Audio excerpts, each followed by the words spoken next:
Mile Rundown. We are on episode 74. It is the home stretch of the season, and I am with you again on another episode of the podcast. I am Johnny Stubb, your host, of course, and as always, alongside me, my good friend, your good friend from FlamesNation.ca, it is Robert Munich. How are we doing, Robert? We're doing great, and I'm just looking at the Flames stats since the trade deadline. Guess who leads the team in scoring since March 6th? The hilarious answer is Ole Mata, but it is Ole Mata. Oh, ding, ding, ding, Ole ding. We have Mata. a winner. Isn't that crazy? 14 points in his last 19 games. Like, are you kidding me? You're thinking that you're trading Uyghur and you're bringing in a defensive specialist. Like, I would have thought he would have had 3 or 4 points in 19 games. No, just 14 points in his last 19 games. Second most at 5-on-5, only behind Erik Karlsson. I think he's 13th or 14th in the NHL since that time. It's just wild. I'll start printing the Mata for Norris t-shirts. Well, those are going to fly off the shelves. Man, I wonder if he's going to be on some Norris ballots the way he's been playing lately. My goodness. If you're only taking since the trade deadline, absolutely. I don't care what Lane Hudson's done, Quinn Hughes has done, Makar's done, Rowensky's done. Ole Mata is your winner. Actually, this award season is actually going to be really interesting. Maybe next week we should do like our own award ballots because there's a lot of like really tight races around the NHL. Yeah, there is interesting ones too out there. Like the Hart one could go a number of different ways. The Norris could go a number of different ways. The Vezina, I don't think there's any clear-cut leader for the Vezina right now. Selke, yeah, like there's Jack Adams should be interesting. Yeah, it's gonna be great. Yep. Even that annoying one, the Executive of the Year one, even that one's interesting where that could go too. Depending on how you look at it, like Conroy should get some serious consideration for that. And it may be insane to say that because his team is so bad and they're fourth last in the NHL right now.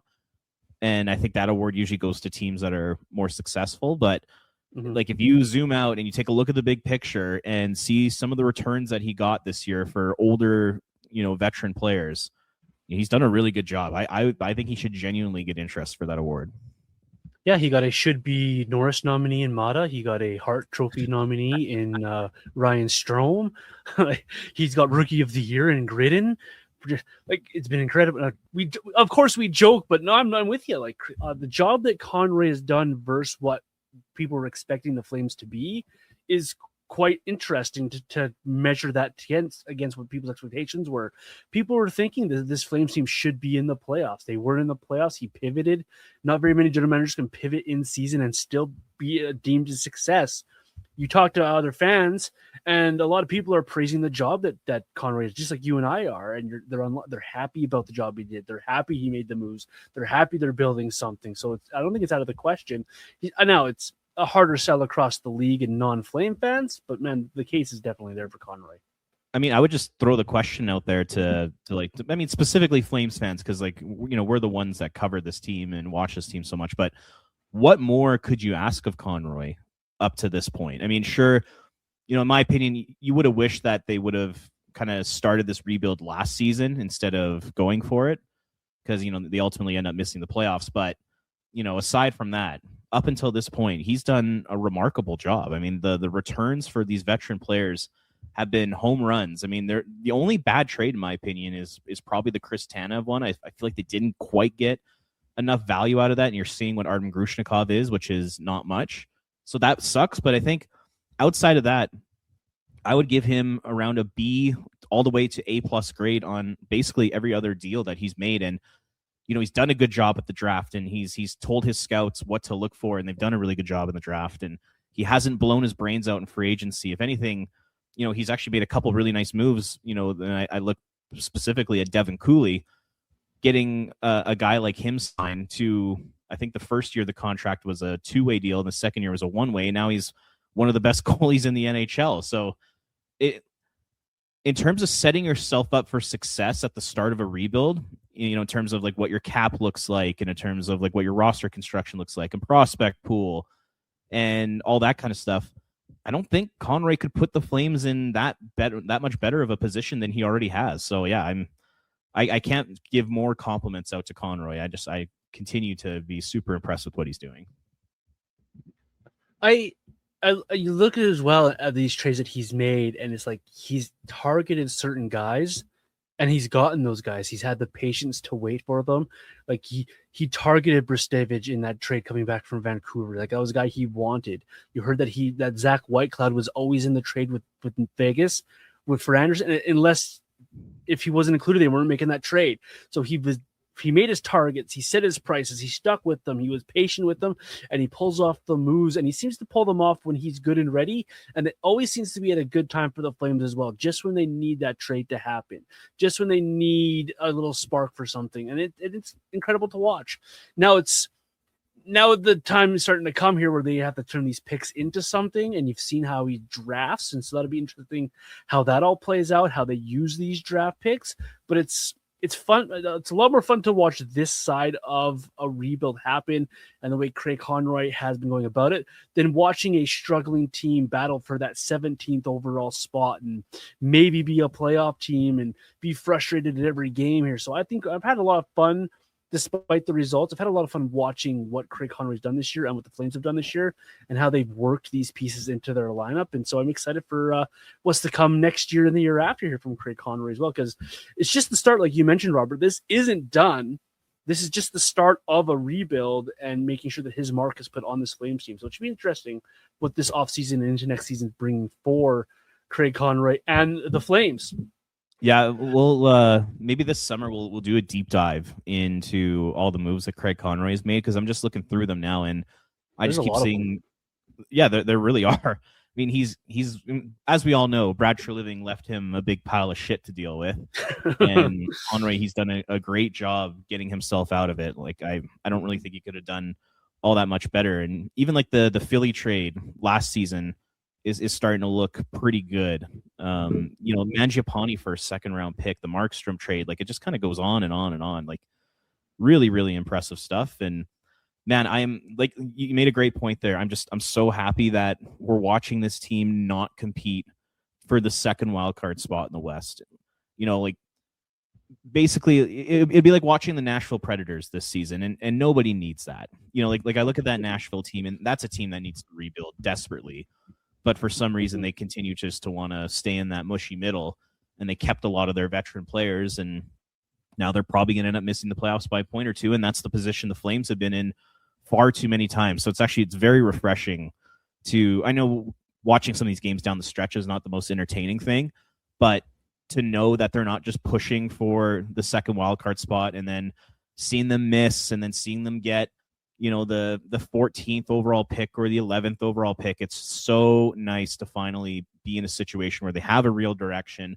They're going in the right direction. They're going to get a top pick. I would say, the top 6 or 7 players in the first round of this year's draft look very good. Like they're all going to be solid NHL players. And it's just, great to see the Flames in a position to add to this already, pretty good prospect group and this already pretty good group of young players. Mm-hmm. You mentioned it there. Some of these games have not been entertaining as much as we probably want, and the position that we might have want. We all want playoff hockey, but what has been fun, Robert, is watching the younger Flame players in the lineup getting their opportunities, getting their chances to play with the big club, learning how to be a pro, learning how to be in this league. And so, great point by you this week for us to sit down here and just kind of shoot back and forth on these younger players, what we're seeing, the potential fit of these guys longer term on this team, what we're liking, what we're disliking, and that whole 9 yards. Because it's quite the list of players that we have here we can talk about and go through it. And let's start with the one that everyone loves and everyone want to talk about. And he's a guy who's been a topic for multiple seasons now. He's a guy who's had a couple of tough years, especially this season with the Flames. But Zane Parekh, as of late, has really seemed to have turned a corner. I thought he's played that at the end of that road trip and that game against Utah on Sunday. I thought he played some really good defensive hockey. We all know his offensive upside, the way he can skate with the puck, the way he passes with a nice crisp hard pass, the way he has his vision. It seems his defensive game's come along a little bit of ways as well in the absence of guys like Ball being out of the lineup, Hanley being out of the lineup. He's asked to take on a lot of bigger minutes. So what have you made of Zane Parekh the last little while here in his progression after we can say it was a pretty bad and brutal start to the season for Zane Parekh overall here, and he's really kind of found a home now. Yeah, I mean, if we were to watch, like if we were to go back and watch Zane play in his first 7 or 8 games of this season, and then watch the player that we're seeing now, it's basically an entirely different guy. Mm-hmm.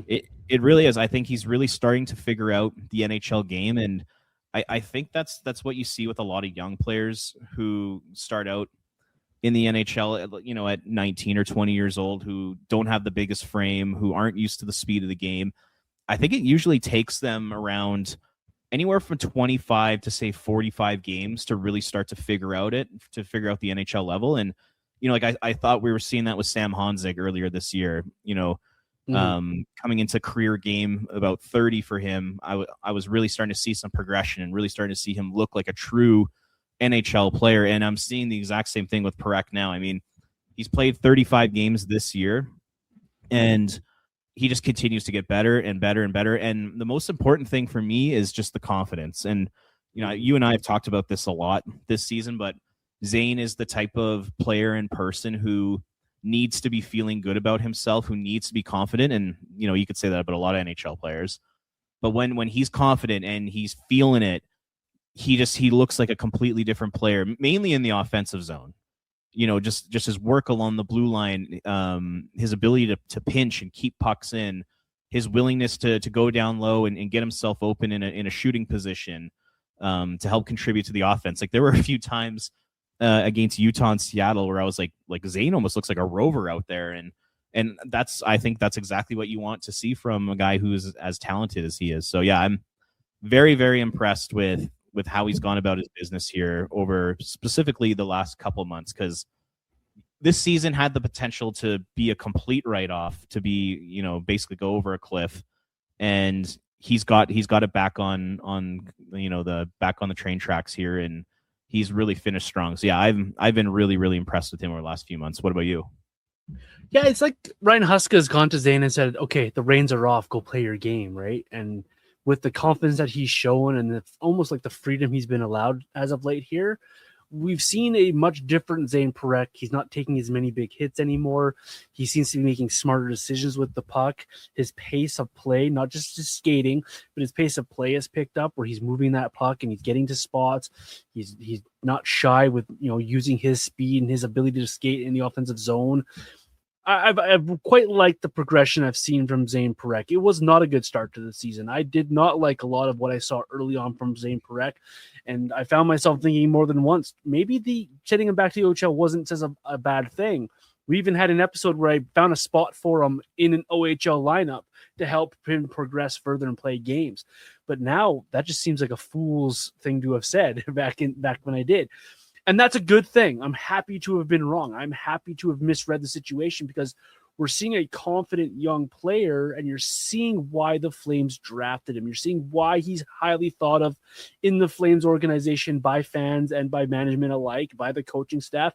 And he seems to have found a spot there beside his teammates that they enjoy playing with him as well, which is also a big key. So what we're seeing from Zane Parekh now is exactly what you wanted to see. You saw progression. You've seen him playing with confidence. And now we're going to talk about this a little bit later in the podcast again, but I think he's one of the players that has to have one of the biggest off seasons ahead of him. Get stronger, get a little bit quicker, you know, learn the game, but get more comfortable, have a really good summer, and come back and hit the ground running like you were right now. So for me, Zane Parech's been really good and especially this last, let's call it 19 games is what I have marked down here as. 7 points doesn't sound like a ton for him, but what he's done is you've seen his ice time skyrocket. He's close to 20 minutes a night now in average ice time, just under 19 minutes, I should say, in ice time. And that's up from the 13, 14 we saw earlier in the season. So more confidence, more ice time, more ability. You love to see it from Zane Parekh. And I also think that we should give a little bit of a shout out to Ryan Huska for playing him more, because we saw early in the season, you could tell, like, okay, I don't want to put words in Huska's mouth, but just from my vantage point, to me, it looked like Ryan Huska wanted nothing to do with Zane Parekh. He did not want him in the lineup. He did not want to play him big minutes because, you know, he was making huge mistakes. And Huska, I think, was in this mode at the beginning of the year where he wanted to be competitive and he wanted this team to make the playoffs. And I think he really struggled to find a role and to trust Zane Parekh out there. But now that, past the trade deadline, ever since they traded Uyghur and Kadri and Anderson, that went completely out the window. And now it's at the point where it's okay. Huska's he's putting Parekh out there a lot. I mean, we saw last night played a career high 23-49 against the Utah Mammoth. So credit to Huska. Also at the same time, though, before we give him too much credit, I do feel like Parekh is playing these types of minutes and being put in these types of roles because of the injuries. Joel Hanley's been shut down for the year. Kuznetsov has missed a bunch of time. Kevin Ball is now, looks like he's going to miss the remainder of the season. And all of a sudden you're running out of options if you're Ryan Huska. And I almost feel like it's because of the injuries why Zane is playing a lot, but at the same time, he is getting the minutes, and that's all that really matters. But I did kind of want to shout that out because I do have a feeling that Parekh probably would have been sat another probably 2 or 3 games, this season had there not been those injuries. So just kind of wanted to point that out too. But once again, you do have to give credit to Huska for trusting him and playing him more, because had he not done that, I don't think Parekh would be where he is right now at this point of the season. I think if he would have brought back his minutes and made him a healthy scratch for quote unquote load management purposes, I do think that would have hurt Parekh's confidence, and I don't think we'd be seeing the same player right now. So it's good to see him playing more. Yeah, that's a great point. It can be both things. Like, I do believe Ryan Huska has a little bit more trust in Zane Parekh, but at the same time, maybe being forced to play him because of the injuries helped develop a little bit of that trust. But good on Zane for taking the ball and running with it when given the opportunity. That's what you want to see from a young player. This next one's a little bit more interesting for me than Zane Parekh. Zane Parekh is always going to be front and center because of the high level prospect he is. But the next guy on the list, I feel his season kind of plateaued, and I'm not really sure where to go with him at this point of the year. But Hunter Bruz really took on a lot this season. Seemed to get really good for a while there with the Flames. He had a lot of more minutes. He seemed to have the trust of Ryan Huska quicker than Zane Parekh got. But then since the Olympic break, it's kind of been a plateau up and down, or a little bit down for me with Hunter Bruz. So interesting to see where you're at with Hunter Bruz, his expectations, and what you've made of his play this season, Robert. For me, I've been impressed because of the situation he's been put in. I mean, this is a 21-year-old defenseman playing his second year of professional hockey. And down the stretch here, because of the injuries I mentioned before, Bruz has now been put in a top 4 role, and he's playing top 4 minutes, and he's playing against really good NHL competition. And when you keep that in mind, when you're kind of breaking down his game, I think you could only have really a lot of positives to say about it, because that's an extremely difficult situation to put that young of a defenseman in, especially a guy he's not the biggest guy, he's not the fastest guy, but he's very smart and he's a really good puck mover. And those are kind of the best qualities of his game. And I think him and Mata have actually been a really solid pairing for this team. So I've been impressed considering the situation Bruz has been put in. Heading into the offseason, I think he needs to put in a lot of work when it comes to his strength and his skating. And if he can come back and just be a little bit faster, a little bit stronger, and just be a little bit more quicker when it comes to his puck movement and just his overall skating, I think the Flames have themselves a legit top 4 defenseman for a long time. So, yeah, I mean, there's nights when you could tell the game gets a little fast for him. Like, you watch those games against Colorado, and the Avalanche are skating circles around the Flames in general, but I thought Bruz struggled in those games. But then you watch some others, like last night against Utah, I thought he was good, and I thought he was rock solid against Seattle. And there's those nights where he plays great. So I've been impressed with him. I see a really strong upward trajectory to his game, and I do think that he has the potential to be an important player for the Flames moving forward here. So yeah, I've been pretty impressed by him. Yeah, I like that take. I like that take a lot. I think that he's showing the Flames a lot of why they traded for him, showing fans why the Flames traded for him. I think we're seeing a lot of those things. I'm with you. His pace is his big question, and it has been for a while. If he can get a little quicker playing with that puck and use those boots a little bit better, I think he's a very effective player. You put it with a guy like an Ole Mata or a Jan Kuznetsov and allow him just to play his game and be settled into his role, I think he can run with it. I really liked what we saw especially earlier in the season. What we saw from Bristevich is he took on all these challenges and continued to just play hard. And I really like his work ethic. You really see him working every shift. He doesn't take a lot of nights off, and he doesn't take a lot of shifts off. And you really like that from a young player as well. He knows what's here and available for him. He knows there's an opportunity, and he's taking the ball and running with it. So I really like it. I'm really excited to see what he becomes for the Flames longer term as well, because I think this is a guy who could eventually maybe be a top pair guy with a stay-at-home defenseman, or a guy who can anchor his own second or third pairing and help the Flames out in a number of different ways. So it's interesting to see where he goes with his career. This next one was a guy the Flames targeted in a trade, and they weren't sure if he was going to sign after college. He's a guy who's from Western Canada. He had a lot of people in Seattle watching him play in his debut. Fairly new to the organization. He's only been a couple of games, but Abram Weeb signs with the Flames, gets in a couple of games. I thought he definitely struggled against Seattle, but that's to be expected coming from college in your first National Hockey League game. What have you made of Abram Weeb? And more importantly, where do we see this one going, Robert? Yeah, I mean, my expectations were super low for him. I was just basically happy to see him get in the lineup, and whatever happens, happens. Because I mean, he's a young guy, 7th round pick, just coming off a college season, and stepping into the NHL after playing in the NCAA is asking a lot of a guy who's not an elite player or who's not a high end draft pick. So just I thought he was fine. He did just fine for when it comes to expectations. I do think the NHL game is very fast for him.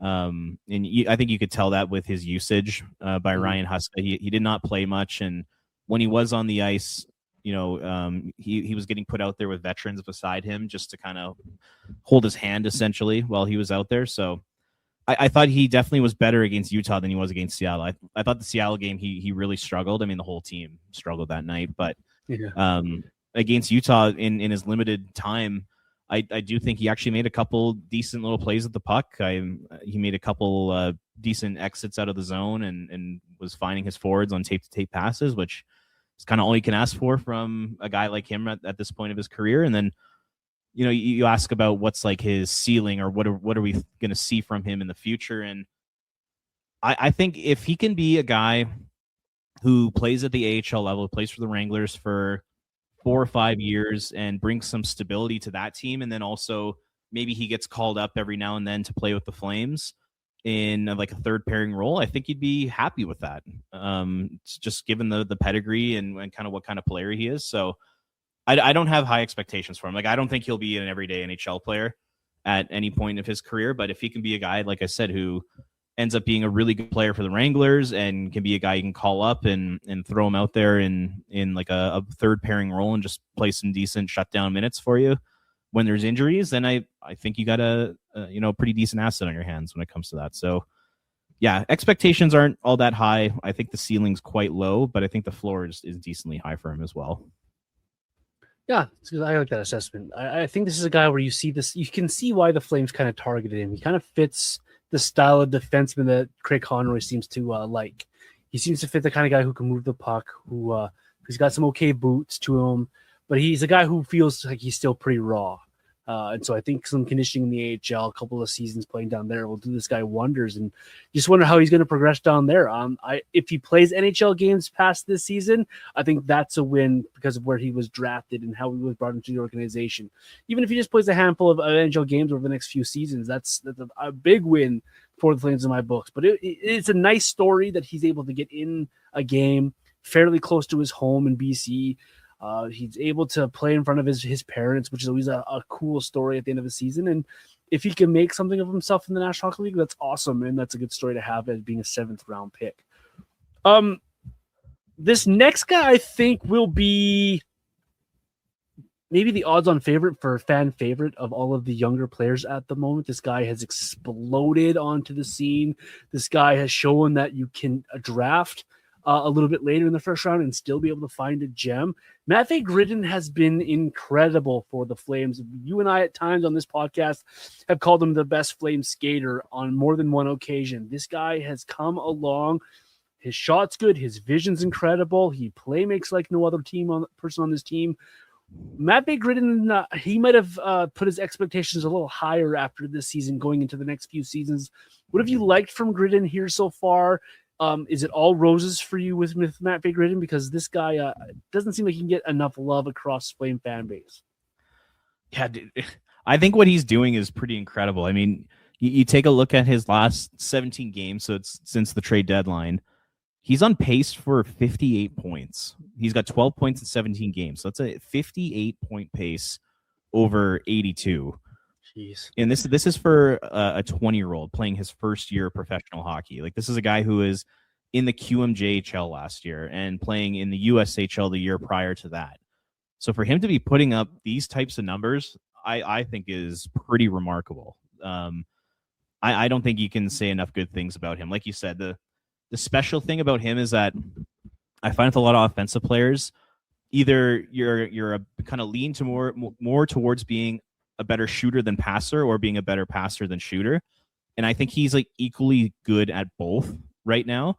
And they're both at a very high end, which I think is extremely exciting. I don't think you find those types of players very often, especially at 28th overall in the first round. So yeah, I've been extremely impressed with him. And the question that kind of comes to mind for me right now is, who is the Flames' top prospect at this moment in time? And this might change after the draft this year, but right now today, is it Gridin?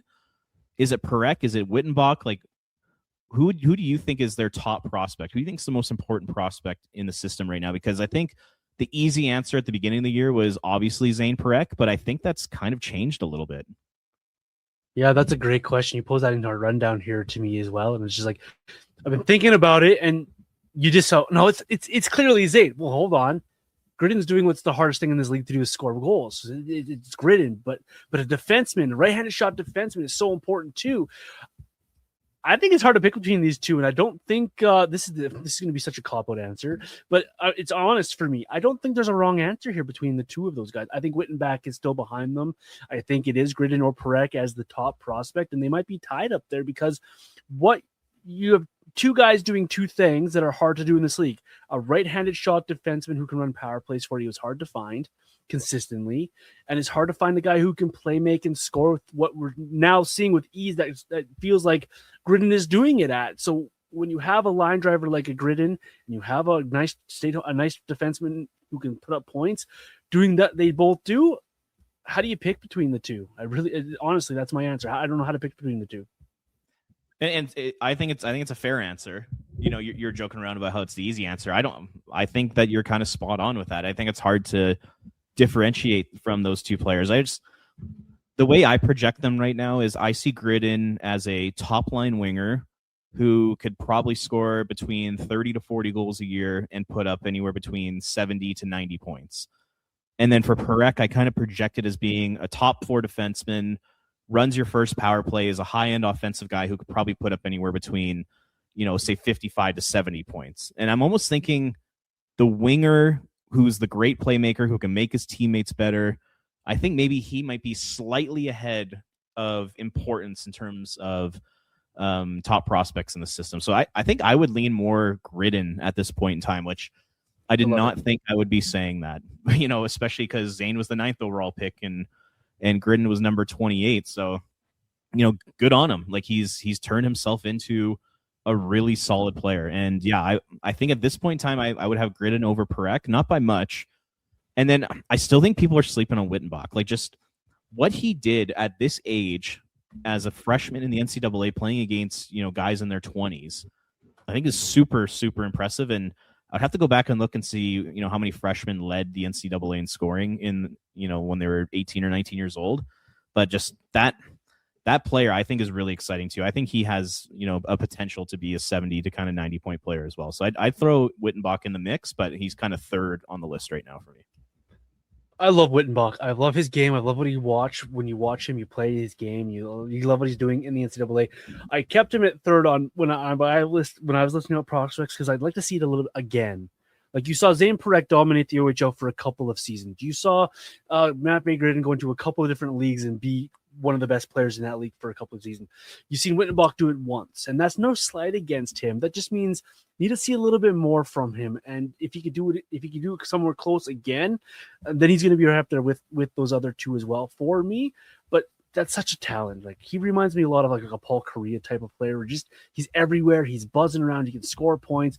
I'm definitely not sleeping on Whitten Bach, and I hope nobody else is sleeping on that kid because he is good. Get yourself some Quinnipiac college hockey in your next year because it's going to be a must-see, some must-see hockey. Much like Gridin, he started out slower with the point-wise. This next guy struggled to find some points. He finally got a point on Sunday against the Utah Mammoth, his first NHL assist. Suniev has gotten a lot of love from Flame fans, and I like it. I like it a lot because this is another guy the Flames traded, used a draft pick from a trade to acquire.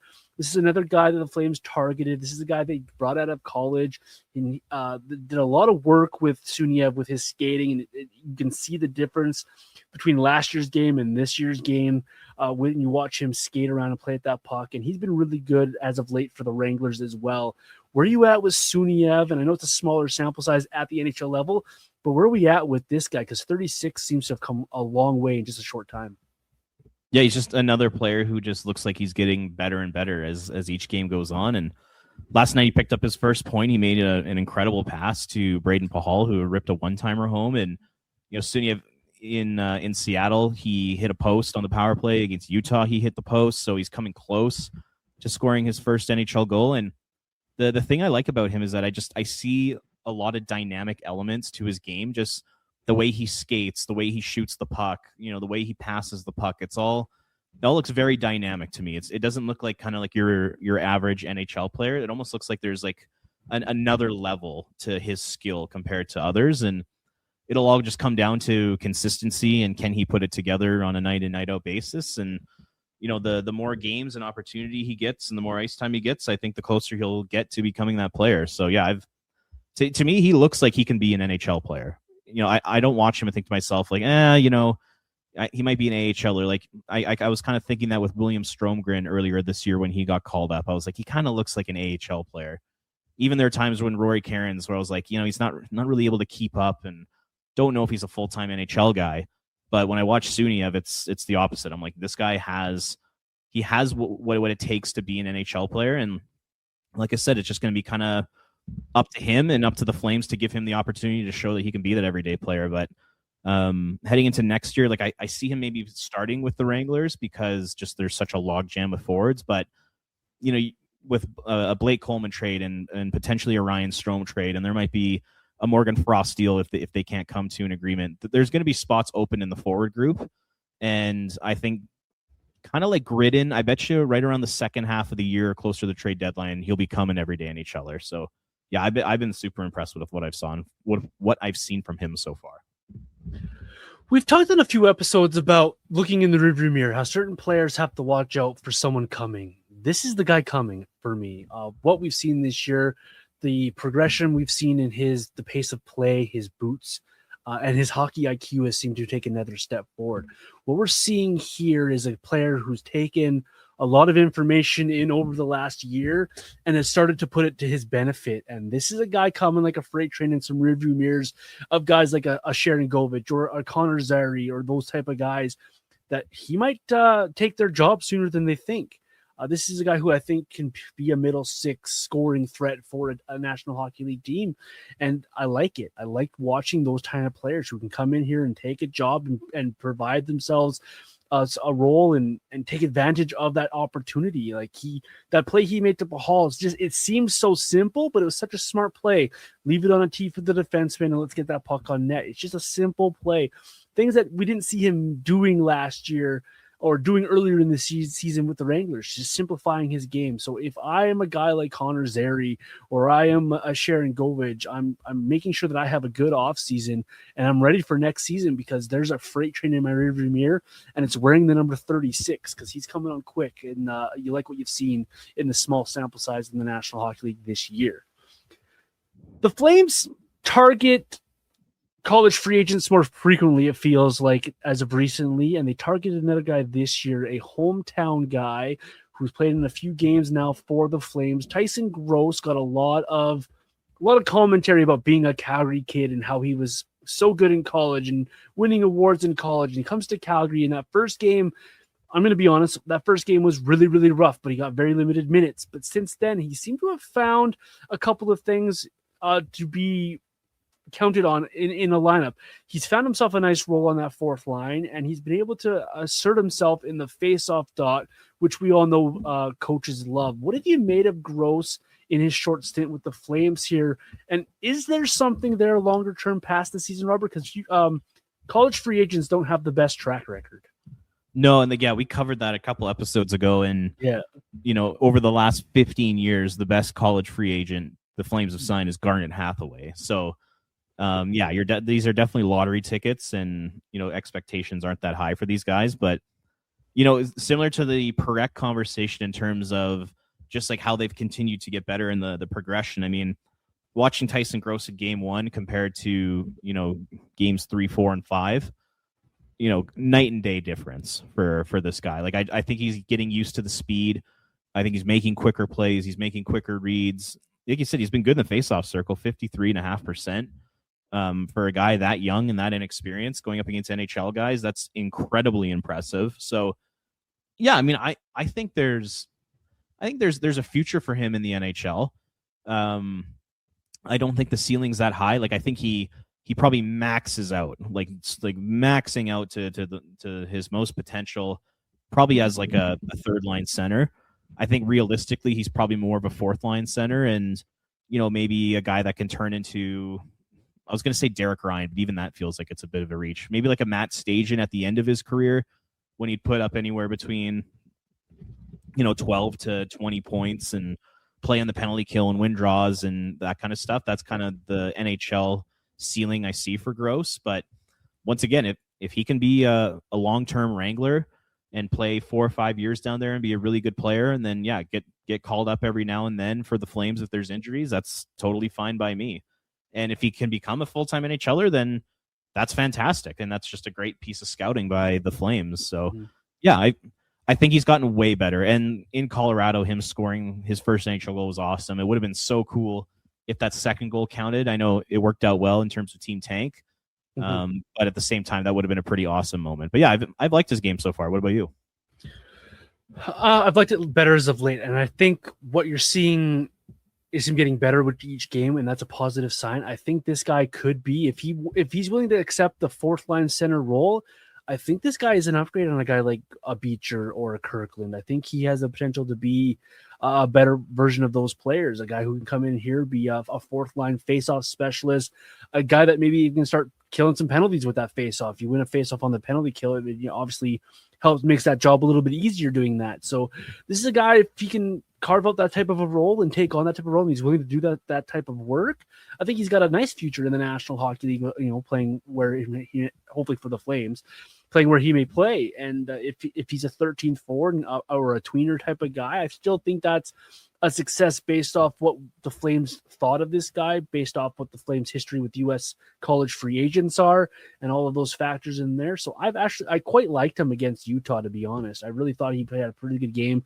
and he was one of the better guys against Seattle as well on Saturday, winning some faceoffs and being really good in the faceoff dots. So those kind of things, those tangibles are things that coaches like. So if you can find yourself a role and do those kind of things, then I think he has himself a future in the National Hockey League, albeit at a fourth line role. But that's okay.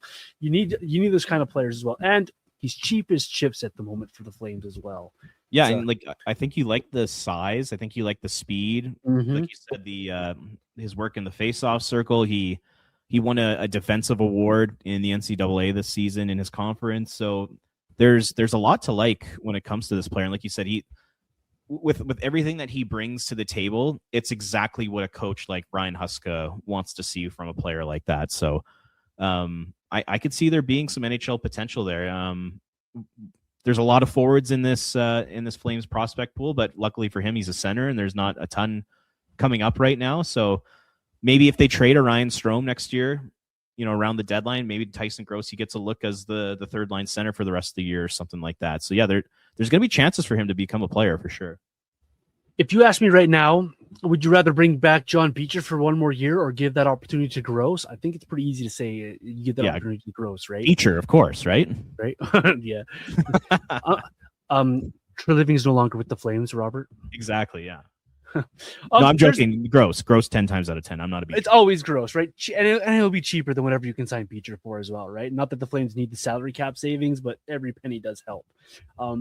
There's one name omitted from this list of young, youthful players that we're talking about that we haven't seen. And yes, he had injuries in the American Hockey League. And yes, Pat Steinberg on the Fan 960 has been saying he's going to be called up. There's 2 games left and still no Rory Kerins. What do we make of this situation? Is Rory Kerins an NHLer? Do we need to see more from Rory Kerins? Where do you lie on the Rory Kerins conversation? Because it's one online that if you read other people's tweets and messages and posts, Flame fans wanted to see Kerins a long time ago. I know the injury was there as well, but no Rory Kerins. But why? Yeah, where is he? Why haven't they called him up yet? Like this is getting a little silly.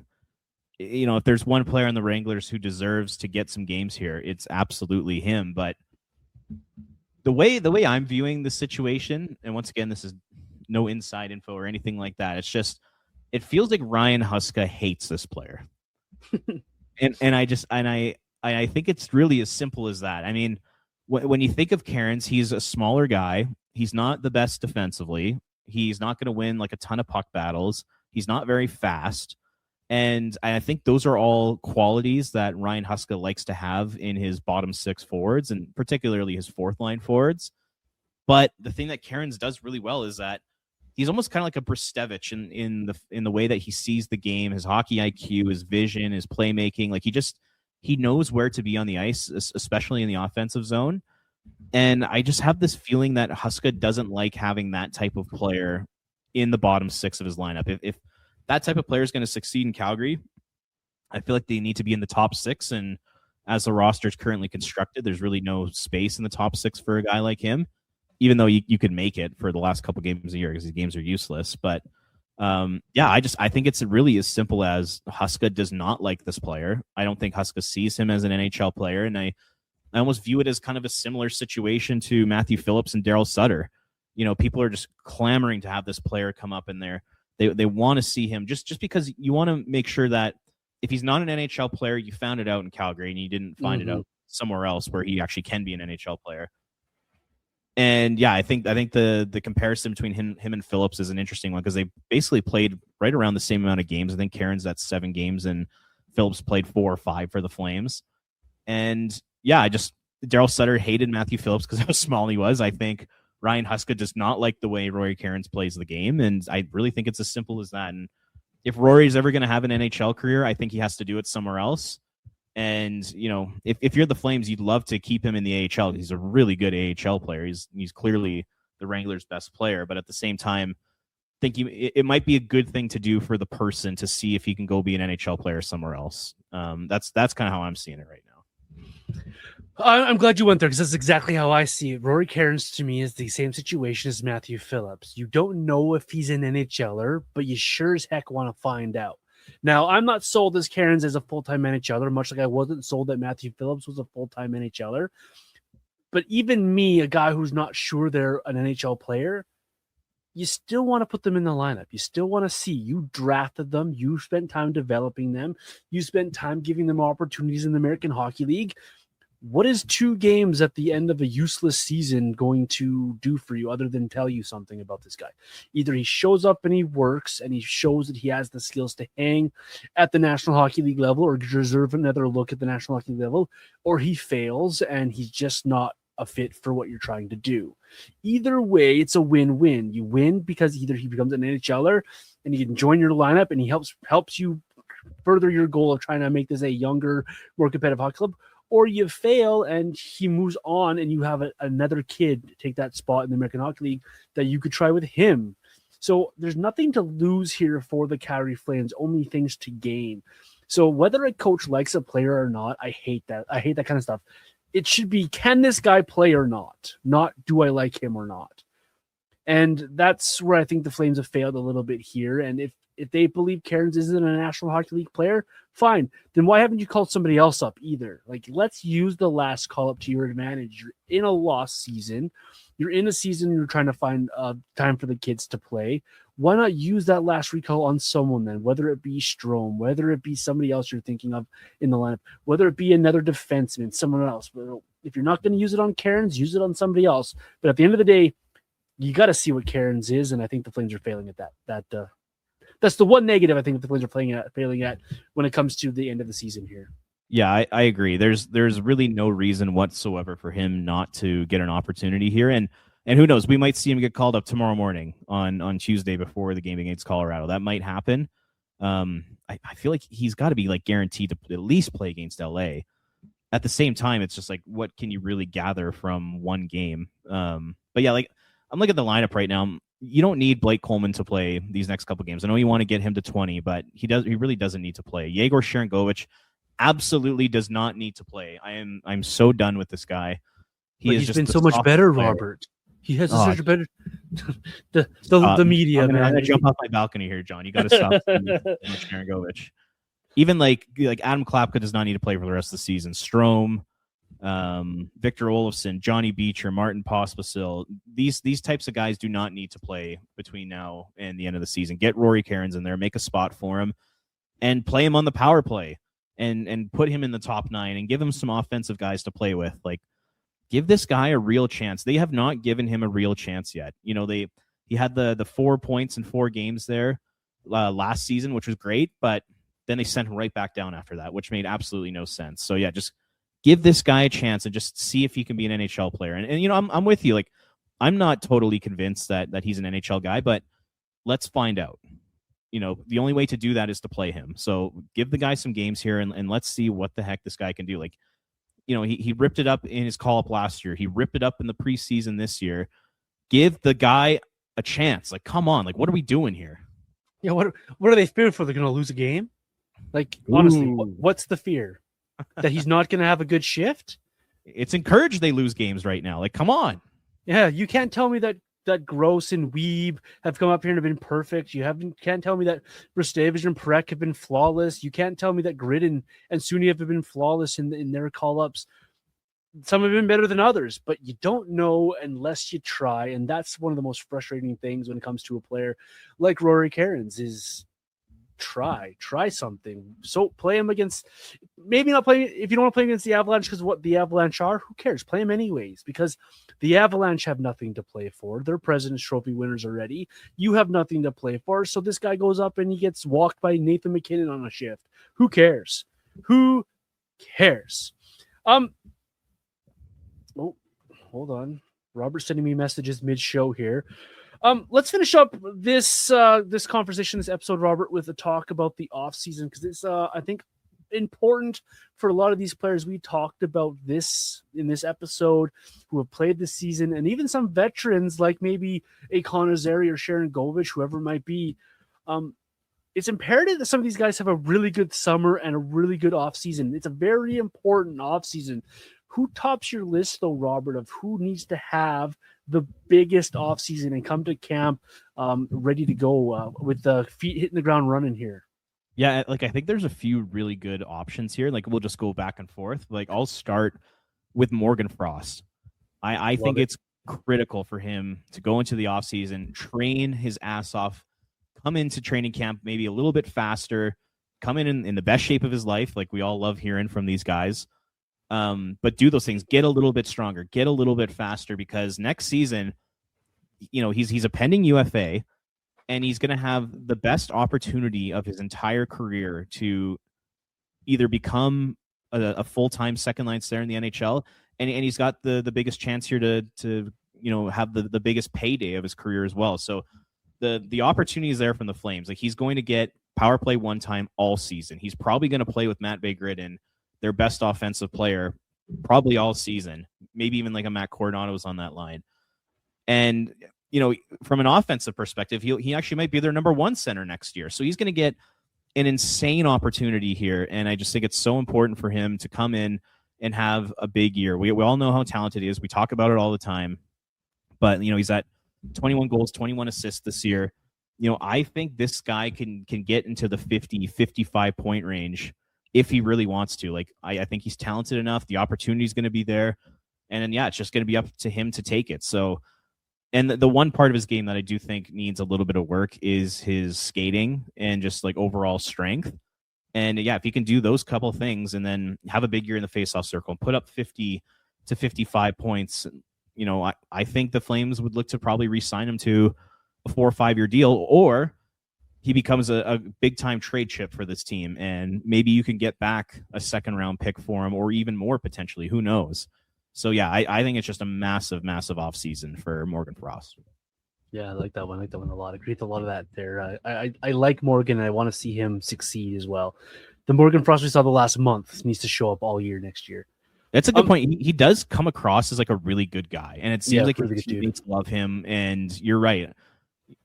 And the other thing to consider too with him is that I still think Cole Reshny is probably 3 or 4 years away from being a true impact maker at the NHL level. And, Theo Stocksilius is probably 4 or 5 years away. And, those types of guys, Tyson Gross, I don't think is ever going to get into the top 9. So there's a chance for him not only next season, but for a few years beyond that to be kind of the go-to guy for this team, which is a little crazy to say, but it's there for him. And he's just got to take it. He's going to take it. My first guy on my list is very similar to that. This is Pooper get off the pot time, I think, for number 47. I think the injuries last season can no longer be an excuse. I don't think that his spot in the lineup can be an excuse. Connor Zary needs to have a good offseason, and he needs to come into camp ready to show and take a job from Ryan Huska and tell Ryan Huska, no, I'm not a fourth line left winger. I'm not a second line right winger. This is my role. This is what I want to be. This is who I am.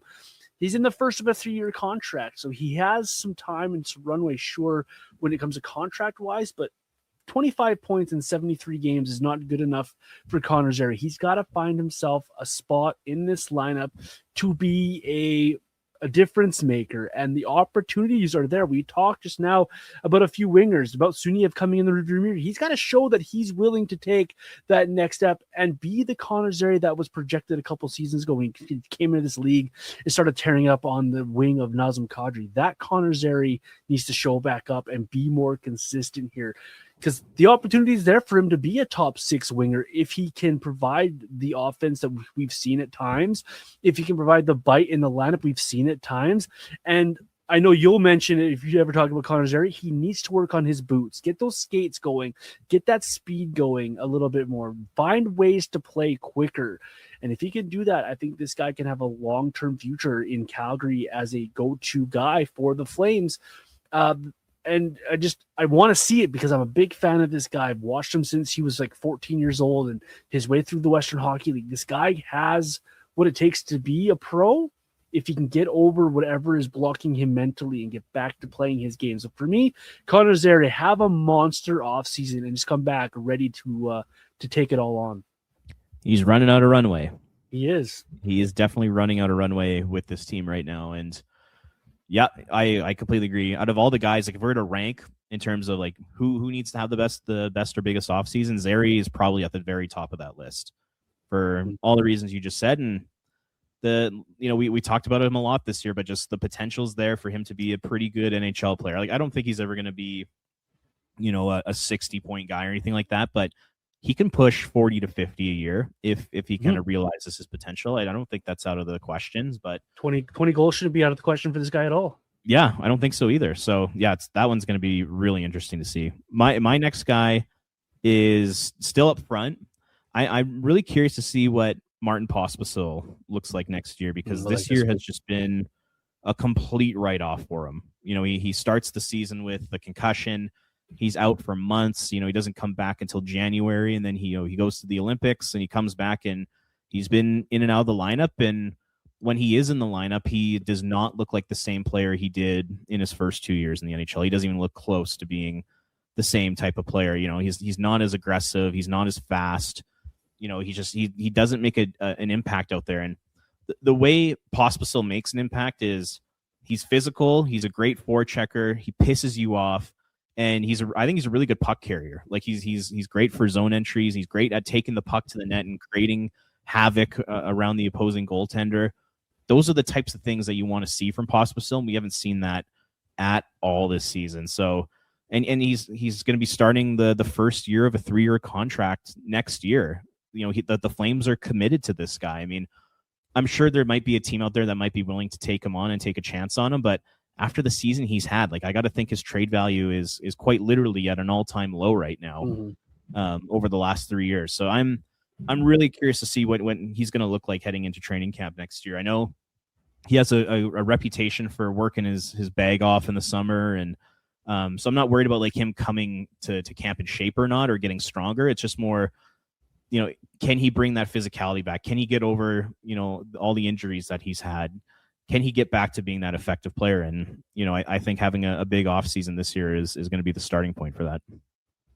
Yeah, you gotta wonder what he is at this point of his career, right? With all of those injuries and the setbacks and all that kind of stuff. Like, this is a player similar to Zari. Like, a couple years ago, he came into the league on the wing of Nazem Kadri, and he tore through this league over that season. He was an absolute force. And what is he at this point of his career? I just don't know. So I think I like that call by you, Rob. That's good. I wasn't even thinking of him on my list, to be honest. I just wonder if we're going to be running into a Michael Ferland situation, and you know, similar situation in the sense that these guys both are dealing with injuries and they're very physical players, and the only ways for them to truly be effective was when they're on their game and hitting and fighting and all that kind of stuff.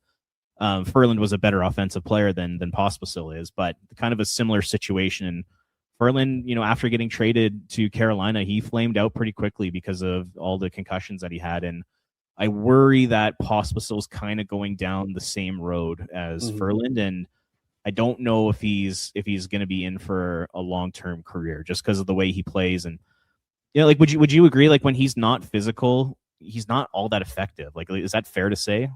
Yeah, he's got to be in the thick of it to be an effective hockey player. And when you're in the thick of it, you're in the boards, you're mucking up with guys, you're hitting guys, you're in the slot, pushing people around. And if you're not engaged that way, then what are you if you're Martin Pospisil? Yeah, that's exactly what I'm thinking. So yeah, and you know, we've mentioned it a few times here. The forward group is getting very crowded very quickly. So he's got to somehow separate himself from others. And you know, has Adam Klapka taken over his role in the team? Like, you know, those are the types of questions I'm thinking about. Can Brennan Othman come in next year and surpass Pospisil? Like, these are legit questions for this guy. You talk about a crowded forward group, and this is where I'm going to go with my next guy, because he's kind of forgotten about because he got injured so early in the season. Only 18 games played for Sam Honzek. He had 4 points in those 18 games, and he started to find himself a role here. So this might be an interesting one for some people. Why are you picking the injured guy, John?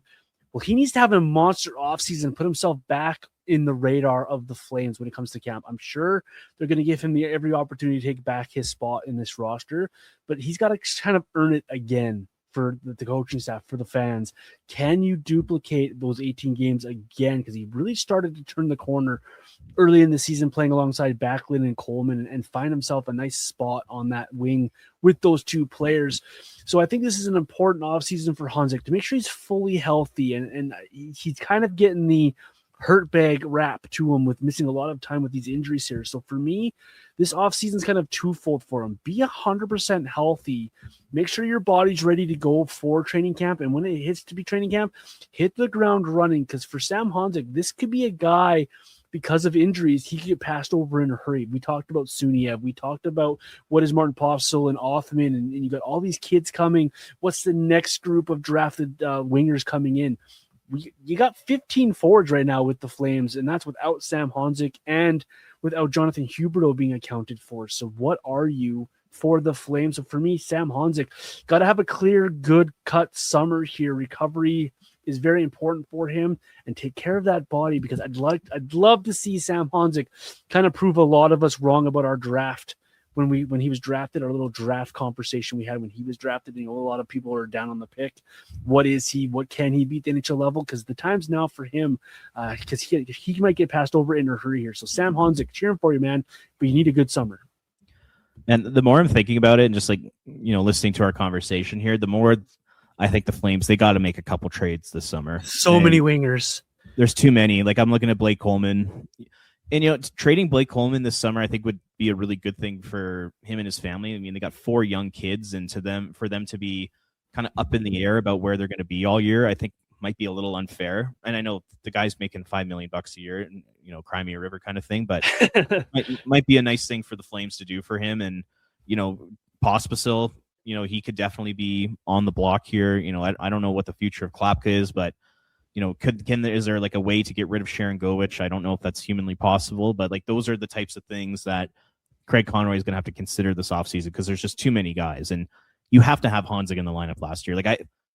Do you think he comes in to next season with an NHL spot basically in pen, or do you think he still has to earn it?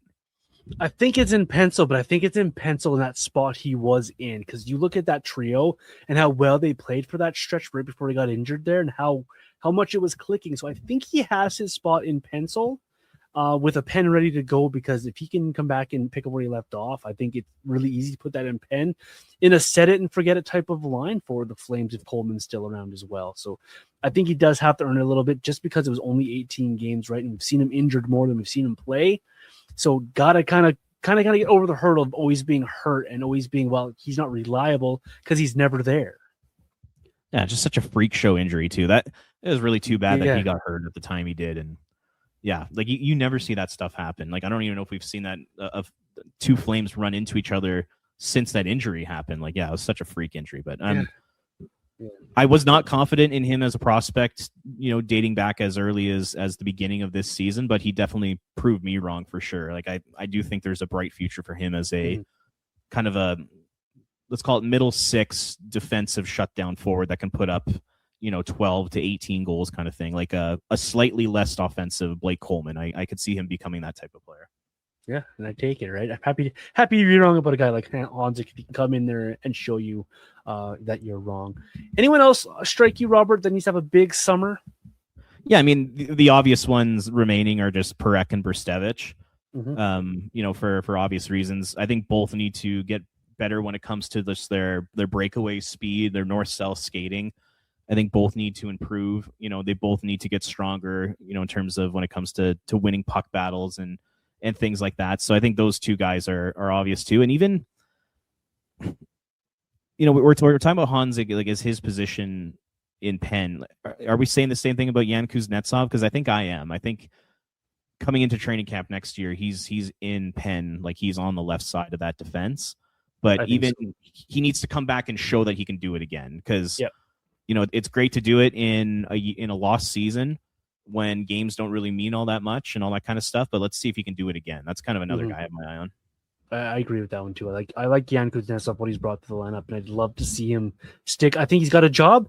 Where in that lineup though? Can he be? Can he take the next step? Can he force his way into that top 4?